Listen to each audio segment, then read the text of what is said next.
Tomorrow, January 15th, is the birthday of one of America's greatest leaders. He wasn't a politician. He was a minister. He wasn't a politician. He wasn't from a great family. He was the grandson of slaves. He didn't want to be a bright light. He wanted to lead his congregation into the light. But life had different plans for him, and we are the beneficiaries. Today, Reverend Dr. Ruth Miller looks at Martin Luther King Jr.'s journey and our own into liberating love.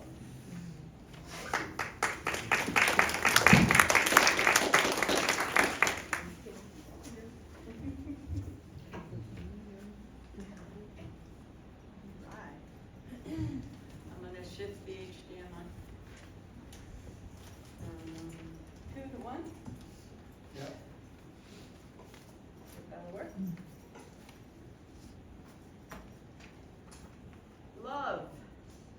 Powerful stuff. And it didn't go yet. And I'm going to let Martin start my talk, if you're all right with that. Oh, yeah. Come on, sweetheart.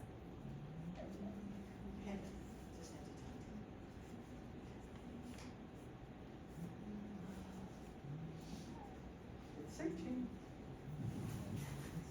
Oh, I know why it's searching. I forgot to plug it into the HDMI. I'm going, boy, that was a simple setup. Apologies. None needed.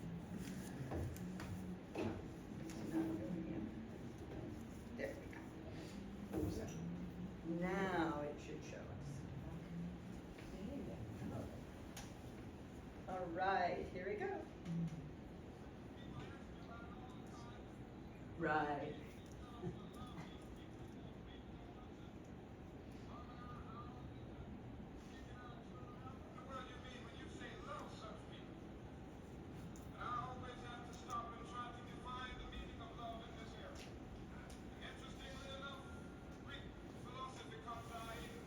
Can you hear that? Very No. good. No. All right. Put the microphone right on that. Any microphone.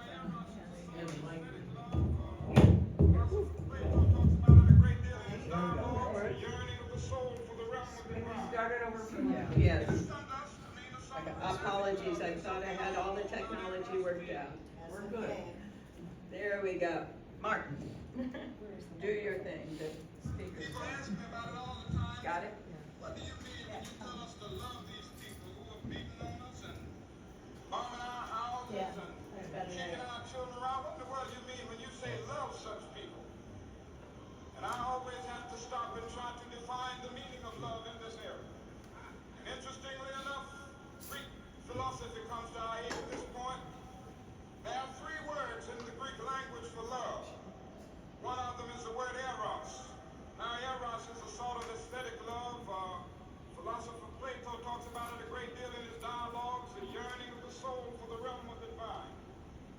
It has come to us to mean a sort of romantic love, and so we all know about eros. We've experienced it. We read about it in the beauties of literature.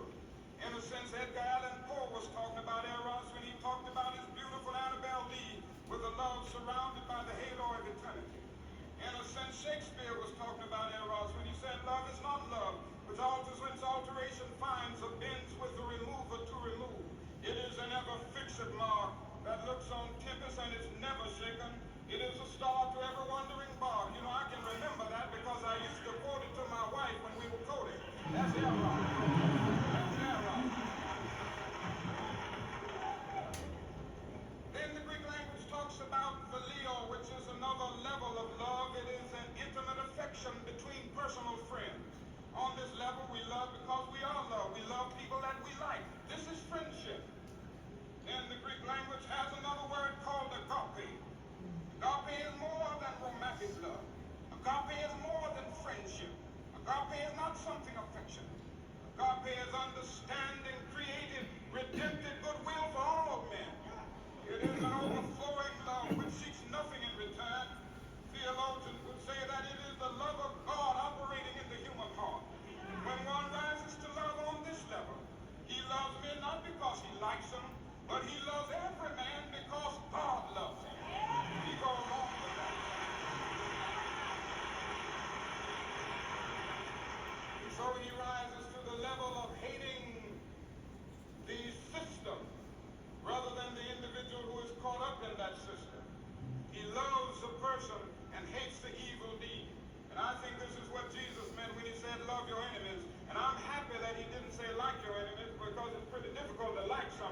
in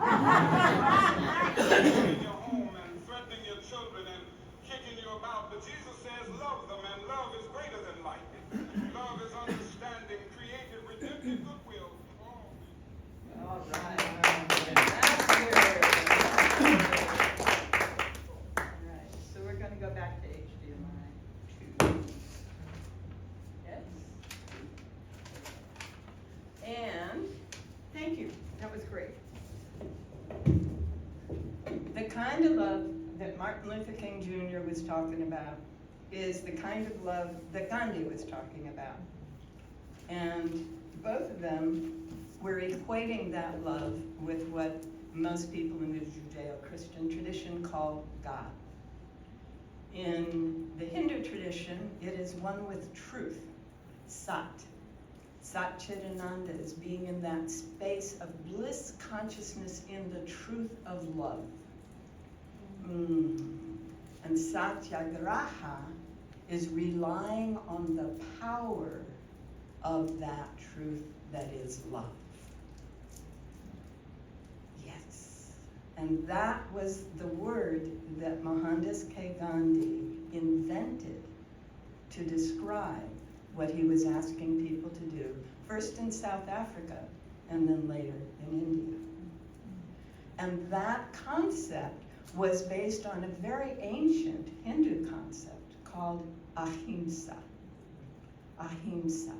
And Ahimsa is that state of being where one feels so connected to other beings that not only would one not act in a way that was harmful toward those beings, one would not speak in a way that is harmful to those beings. In fact, one wouldn't even consider the possibility, it wouldn't even enter one's mind to be harmful to any other being.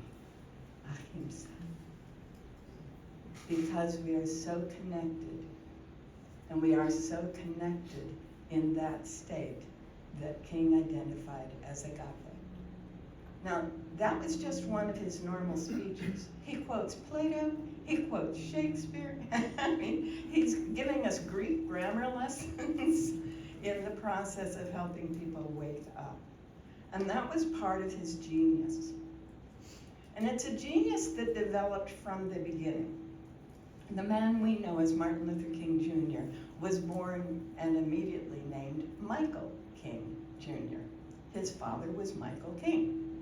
His father was married to the daughter of the pastor of Ebenezer Baptist Church, and they had Martin in the apartment at that time, Michael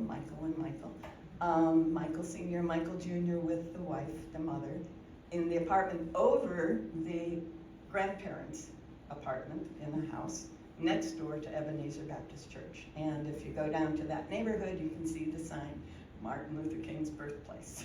It's very cool. So Michael Sr. was an assistant pastor in his father-in-law's church, and when his father-in-law passed on, then he became the senior pastor.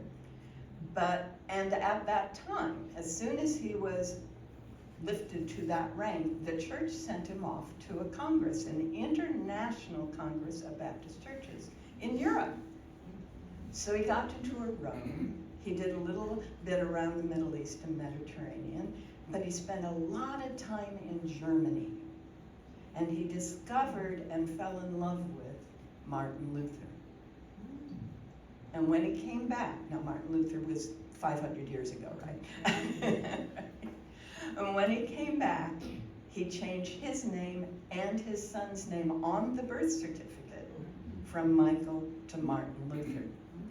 Now this was when Michael Jr. was about 5 years old. And until that time, he spent his days out in the yard playing with the kids whose family worked in the store across the street. But somehow, the story is that as the kids start getting into school age, the parents on the other side of the street are not happy with the little black boy playing with their boys. But I got to thinking about it, It's one thing to play with a little neighbor who's called Mike or Michael. It's another thing, especially if you're Catholic or Jewish, to play with a little boy called Martin Luther. That's a whole different world. And I'm having a feeling that that was part of the shift. It wasn't just about color. I think it was also a little bit of classism in there. Not sure, and maybe some religious warfare. But in any case, that was a deciding point in this boy's life, when the kids across the street are no longer available. And they don't just suddenly, they just start not having time, not able to focus on him, not whatever. And after 3 or 4 times, he went home to mom and he said, what's going on, right? And she took it as what she had experienced, and it was a racial issue, so she started explaining the racial issues in Georgia at that time. So he learned about slavery, he learned about Jim Crow laws, he learned about segregation, and the next year he went to an all-black elementary school. Now, his parents were really quite well educated and involved in a lot of things with a lot of people of a lot of racial and cultural backgrounds. So it really was strange for him to be isolated, segregated with people of one color. That had not been his norm. So he's going to school and he's doing sort of okay all the way through grammar school. He gets a little bit of violin and piano on top of everything else, and his mom is the church musician, so he's singing in the choir, and his dad is writing sermons every week, and his granddad is doing sermons in that Southern Baptist tradition that Martin Luther King Jr. is so famous for. He grew up in it. He was steeped in it. Yeah. Well, he got through elementary school, and then he was, having to go to high school, and there was only one high school where black kids could go in Atlanta, Georgia, so he went to high school, and something caught fire in high school with this kid. He got on the debate team, and he got in the speech club, and he started getting up in front of people and talking. And I think part of it because that's what men did in his family, right? And by the age of 15, he won the statewide oratory prize as the best orator in the state. And on the way home, he and his somewhat elderly lady teacher were riding the bus home when it was the commute hour and working men wanted to get on the bus, and the driver made the two of them, black people, stand up so that the white men could sit down on the bus. And Martin, to the end, said he has never been so angry as that day. So it's not too surprising what unfolded later. So what he did is he took some tests. At that point, Morehouse University opened to high school students who were able to pass their entrance exam, and he passed it at 15. So he went to college at 15, just like Ralph Waldo Emerson. I think that's interesting. He went off to college at 15 and continued in debate and speech and studied history and literature. He really wasn't sure what he wanted to do. He didn't know if he wanted to go into law or into medicine, but those debate teams and those speeches just got him. And he realized that he wanted to get up in front of people and talk to people, and the best way to do that was the ministry. So he graduated from college, and at 19 went off to seminary, graduated after a year, and was ordained as a minister by his 20th birthday. Wow. Yeah. And that reminds me of St. Nicholas. The story of St. Nicholas is that he grew up in a monastery and was ordained at 16, and at 22 was anointed the bishop of Turkey. So similar kinds of experiences there, right? So Martin Luther King Jr. decided he wanted to study more, and he was very interested in the work of one particular person, Thurgood, who was talking about something called personalism. It was God not as just this immanent presence, but God as a personal presence. And it's a marvelous philosophy I won't go into today, but that was the next major turning point in his life, when he was able to spend time studying deeply the theology that he had grown up in, and to get that broader look at the bases for things, including things like the Greek ideas of love, right? So he went to Boston University and to work on his doctorate at 20. What we don't normally realize is that when his father took over Ebenezer Baptist, it had 600 congregates. But by the time that Martin Luther Jr. had graduated from college, there were 3,000 members of Ebenezer Baptist. So, and they were among the elite. His family was now among the elite of Atlanta, Georgia. So Martin never had to worry about scholarships, didn't have to work his way through school, had plenty of nice clothes. He even drove his own car in graduate school. He had his own apartment in graduate school. Now at Boston University, there was a fraternity of young black men, and he did join that fraternity. And that ended up being quite a resource later on. And he was the assistant pastor at one of the churches, the 12th Baptist Church in Boston. So it became a center for all kinds of things. And once a month, he would get up and deliver a sermon from that early age of 20.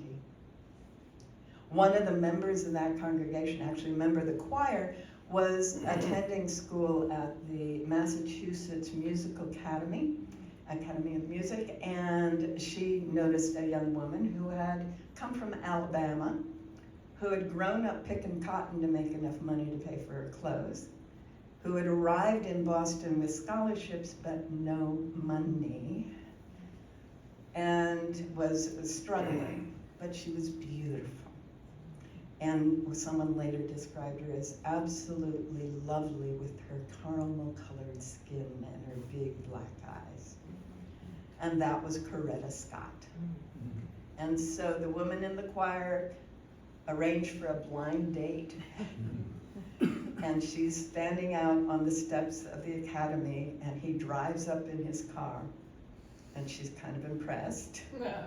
And then he gets out. Now, I did get to see Martin Luther King Jr. I was sitting in the Atlanta airport waiting for a plane to Macon.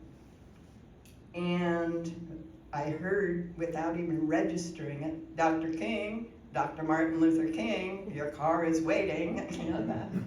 And right in front of me, like where those chairs are, came him and his contingent of men, all of whom are head and shoulders above him. The man was hardly 5'10".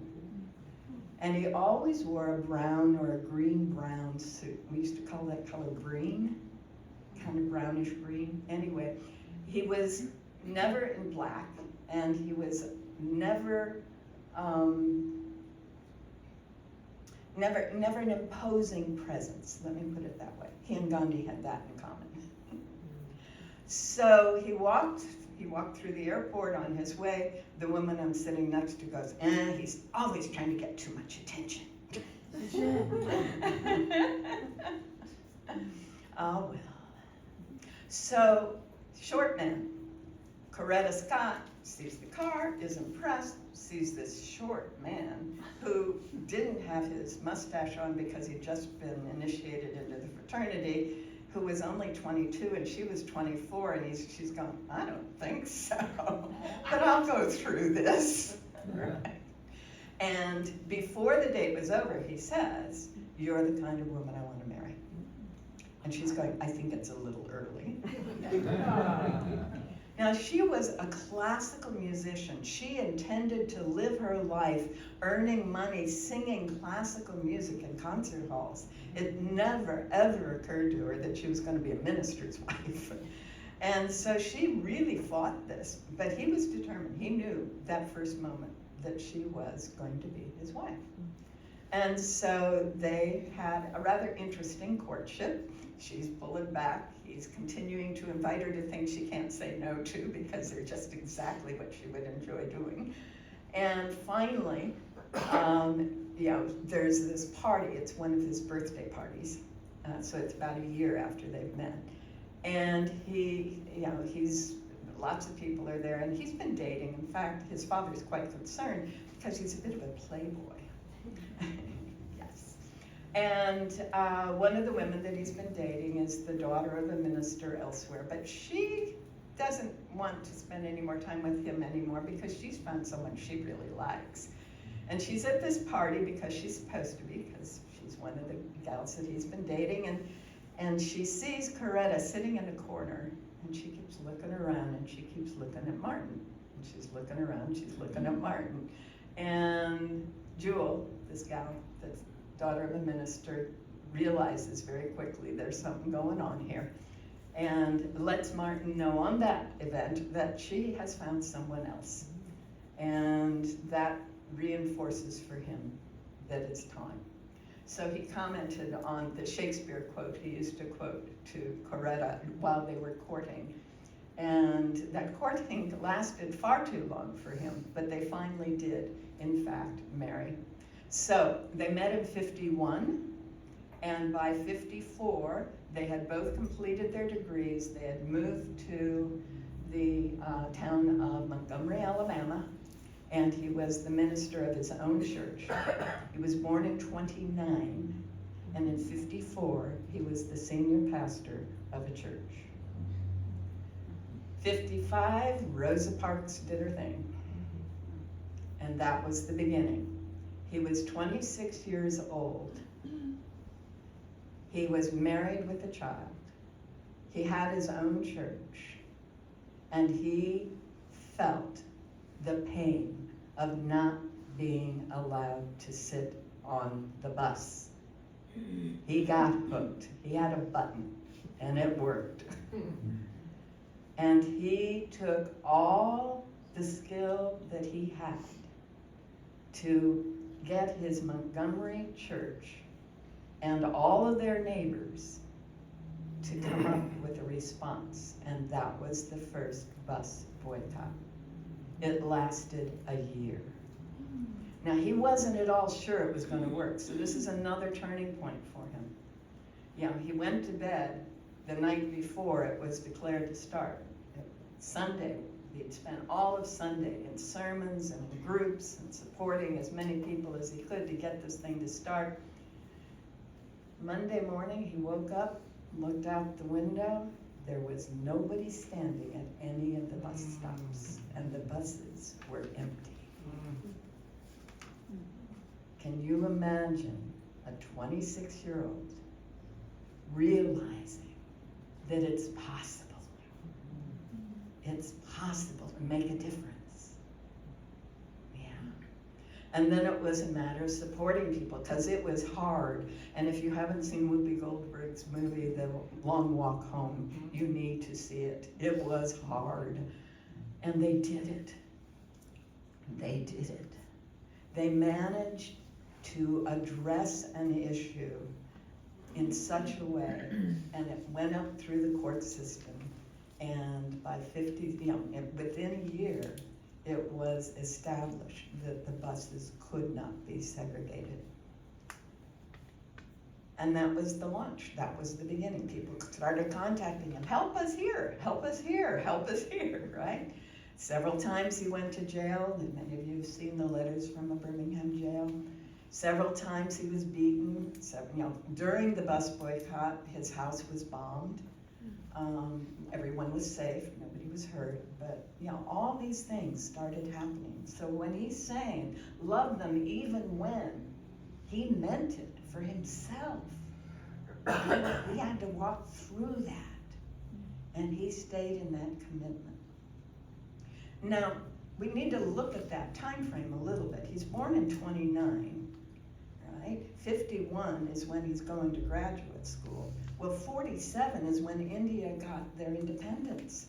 So he grew up hearing what Gandhi was doing and seeing how effective their techniques were, and understanding and beginning to make that bridge between what Gandhi was doing and what he was feeling called to be. And he began to realize that there was a method there, a specific method.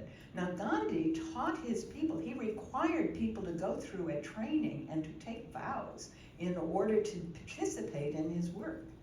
If you were going to be a satyagrahi, you had to commit to being totally in that state of ahimsa with regard to all beings, always. And you had to joyfully and very politely accept any rule that was a just rule, any law that was a just law, no matter who was claiming it, or any order or request that was just, and politely refuse to do anything that was unjust or follow any order, request, law, or rule that was unjust. And that's a significant distinction to know how to make. So he had to really work with these people to help them understand that. So when King was doing what he was picking very specific things to do that with. He wasn't trying to completely overthrow the system at once, which is what Gandhi was doing. So he was very clear, we're going to do this one thing, and we're going to do it in that way. And then we'll do this one thing, and then we'll do it in that way. And in fact, there's a point where he's getting an interview. Sander Van Oker sets up this interview where Sander is standing down there and King is standing up here. And so the camera's looking up at him like this. And he's saying, well, you know, one of the things that helped you in the South were these bullying, you know, horrible people doing these terrible, brutal things to you. He says, yeah, we don't see that in the North. It's going to be a different story. And King says, yes, that's what I'm saying. The target is too diffused to see in the North. So it's going to be a very different work in the North. And this is in '65. Anyone remember the Watts riots? Yeah. So what he's attempting to do is show people they do not need to riot to get the change. Over and over again, this love sermon that he's delivering, which wasn't a sermon, it was one of his public speeches, was an attempt to help people understand violence just invokes more violence. Tyranny invokes more tyranny, right? And so he's trying to help them get, if we can be in that state of ahimsa, in that state of agape, if we can practice being present without reacting in violence, without reacting in hatred toward any person. He said we can hate the system. The system can change, but we love the people. So he was beginning in '65, actually it began about '64, to help folks see the possibilities. Unfortunately, as he pointed out, because the target was so diffused, because the kinds of things that were going on in the North had actually worsened as the things that were going on in the South were improving, hopelessness and despair was becoming the norm. And people in hopelessness and despair are not able to get into that state of love. It's just not happening. And one of my favorite talks that he gives is one where he's quoting all kinds of people again, saying it's easy to fall into despair. It's easy to believe that it's not possible. It's easy to go into that hopelessness, but if we go into that hopelessness, we will accomplish nothing. And so he's using that talk to help turn people around, to begin to realize we have to keep the hope. We have to find it. Yeah. His journey was punctuated by these events, but it was pretty much destined from the day that his father changed his name. He would be a reformer.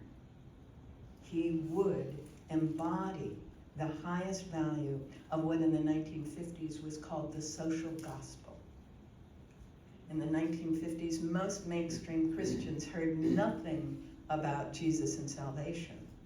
What they heard about was Jesus teaching us to love one another. Jesus saying, even when someone persecutes you, do not hate them, pray for them, right? Yes. And where Jesus was connecting people of all different kinds and saying, we're all one. Yes. So that social gospel was mainstream Christianity, and it was the world in which Martin Luther King Jr. had grown up. And he was attempting to live it and invite all of us to live it as well. The BBC interviewed him in 1961. 1961, he was 32 years old. He was world famous for what he'd accomplished in those 6 years since 55. And the guy who's interviewing him, it's the same one who interviews Carl Jung and that life interviewing thing that BBC was doing in the 50s and 60s. He says, was there something special in your growing up that allowed you to do this so young? And he says, no, not particularly. I grew up the son of a minister and the grandson of a minister, and there is a misquote in what Sally read. It was his great-grandparents who were slaves, not his grandparents. His grandparents were sharecroppers and ministers. So that's what he grew up. But he was trained, as he said, he was disciplined to look and do the work, to look for the answer and do the work. And that's what he drew upon. And he loved studying, obviously. And he loved being able to bring people to a new level of understanding. And the physical stuff, the going for the marches and the whatever, was just, one had to do that too. Martin Luther King Jr. died before he was 40. Yeah. Can you imagine if he managed to stay on the planet another 20, 30 years? I just turned around and he was gone. Thank you.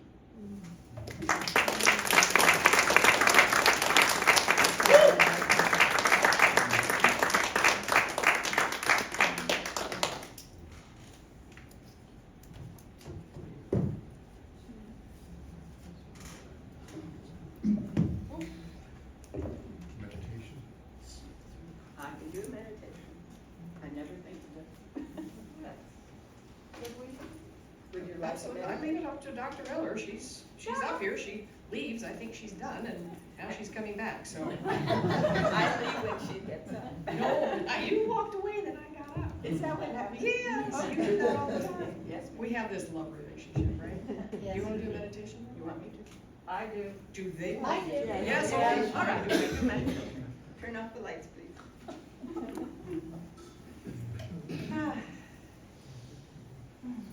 Yeah. We want to take a nice, long, slow, deep breath. No, not that one. No, this one. Another nice, long, slow, deep breath. To be relaxed in this body, in this chair, in this moment. In this wonderful sacred space that we have been creating here.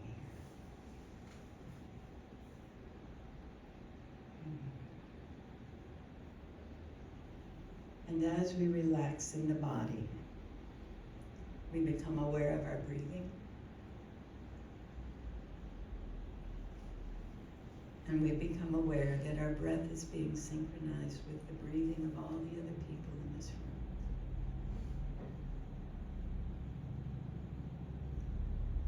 Because that's what bodies do. They synchronize with those around them.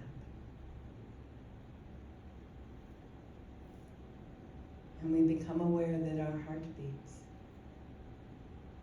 are slow and relaxed.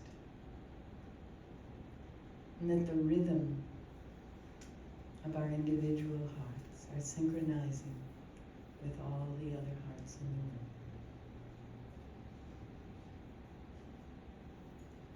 And that the energy field that each of us is, the mind, the soul, the spirit, is extending around and through the body and overlapping with all the others in this room. And we feel this. We feel this connection, this resonance, this sense of community, the with oneness that is here and now and always. And we breathe into that feeling. We feel a deep sense of gratitude that we get to be part of this now.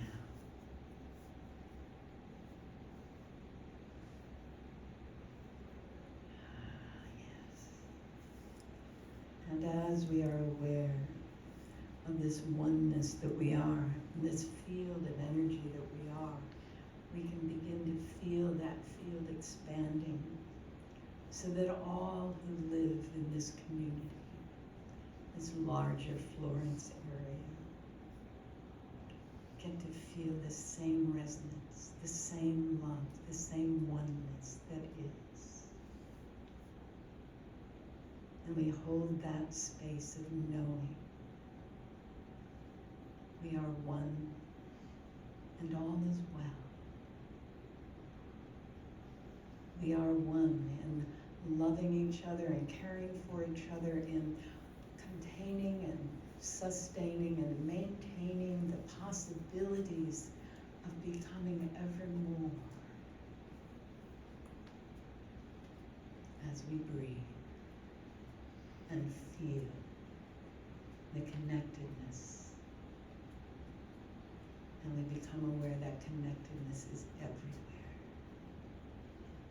All beings everywhere. One. Loving. Joyful beings.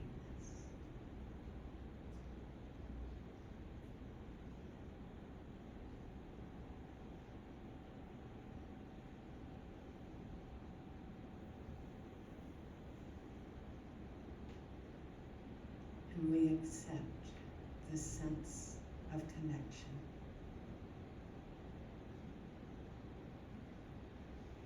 And we allow that awareness to become our normal thinking, our normal awareness, so that we too may live a life of Ahimsa, may know the agape that is impersonal and totally personal love power.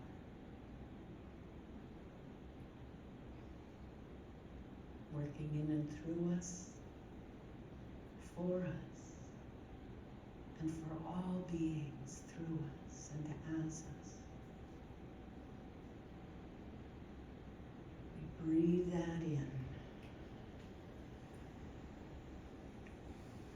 Take a cleansing breath to bring our awareness in this new way to this room, this time, this place. For so it is.